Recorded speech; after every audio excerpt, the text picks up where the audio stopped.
Morning, welcome back to my channel. Ram Ram सभी को। तो ये टाइम है मेरे तैयार होने का। मैंने ब्रेकफास्ट करा और तैयार हुई और निकल गई लाइब्रेरी के लिए। मैं लाइब्रेरी पहुंच गई। मैंने अपना सारा बैग अनपैक करा और उसके बाद मैंने टाइमर सेट करा और मैंने निकाला मैथ्स की बुक, क्योंकि मैंने कल मैथ्स पढ़ा था और उसके फॉर्मूला को रिवाइज करना था, क्योंकि मैथ्स वीक है तो उस पर काम करना बहुत इंपॉर्टेंट है। मैं बोर हुई और मैं बाहर गई, थोड़ा बाहर इधर उधर घूमी टहली एंड देन मैं फिर से बैठ गई पढ़ने। मैंने हिस्ट्री निकाली। हिस्ट्री में मेरा एंसेंट हिस्ट्री चल रहा है, जिसमें मैं संगम पीरियड पढ़ रही हूँ। एंड देन थोड़ा बहुत पढ़ने के बाद मैं फिर से निकली घर के लिए कोचिंग पढ़ाने। और ये सड़क की हालत ऐसी हो गई है कि देखने लायक है। मैं घर गई और ये मैं अभी अभी लाइब्रेरी से घर आई हूँ, क्योंकि मुझे अभी बच्ची को ट्यूशन पढ़ाना है और मैं उसका वेट कर रही हूँ, पर वो अभी तक आई नहीं है। तो मैं सोच रही हूँ करूँ क्या। तो मेरा फ्री टाइम में एक ही चीज़ होता है कि मैं अपने हाथों से गंदी चाय बना लूँ और वही गंदी चाय पी लूँ, क्योंकि अच्छी चाय बनाना तो मुझे आई नहीं। मैंने बहुत ट्राई करा कि मैं अच्छी चाय बनाऊँ, पर मेरी हर कोशिश नाकामयाब रही। जैसे मैं किसी भी चीज़ को छूती हूँ वो सारी चीज़ें ख़राब हो जाती हैं, वैसे ही चाय भी ख़राब हो जाती है। अब तो कंडीशन ऐसी आ गई है कि जब मेरे हाथों कोई चीज़ ख़राब होती है तो मैं छुपा देती हूँ उसको, और मेरे घर में किसी के हाथों से कोई चीज़ ख़राब होती है तो लोग नाम लगा देते हैं मेरा।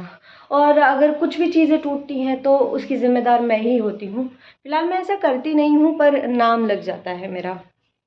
दुखी हूँ मैं बहुत इस चीज़ से। मैंने बहुत सारे लोगों को ये देखा है कि अगर उनका जॉब नहीं लगेगा तो वो ये सोच लेती हैं कि चलो भैया पति कमा रहा होगा।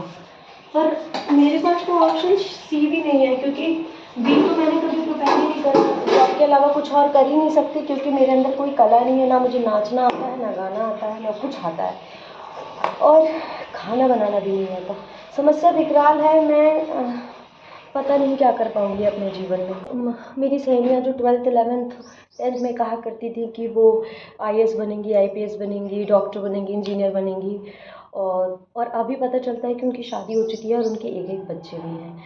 अब मुझे समझ नहीं आता कि मेरे साथ ऐसा धोखा क्यों हो गया। अगर उन्हें बनना ही नहीं था तो मुझे ऐसा क्यों बोला गया कि हाँ भाई हम सब बनेंगे, ये करेंगे, वो करेंगे। अब उनकी तो शादी हो गई, मेरी तो वो भी होने से नहीं रही। अब मैं क्या करूँ। बहुत समस्या में जी रही हूँ। आगे क्या होगा भगवान को भी नहीं पता है इसके बारे में। अब मुझे ऐसा लगता है कि भगवान ने भी मेरा साथ छोड़ दिया। खैर मुझे ऐसा लगता है मेरे भगवान अब नहीं बचे हैं। दुनिया के भगवान हैं पर मेरे नहीं बचे हैं। ये टाइम है मेरे जिम जाने का। मैं वहाँ गई, थोड़ा पोजिंग वोजिंग करा। उसके बाद मैंने आज बैक और बाइसेप्स करा, क्योंकि आज ये मेरा सेकंड डे है, ट्यूसडे है, और इस दिन मैं बैक और बाइसेप्स करती हूँ। ये सब करने के बाद मैं घर गई। घर में थोड़ा बहुत पढ़ाई करूँगी। Thanks for watching. Good night, take care, Ram Ram.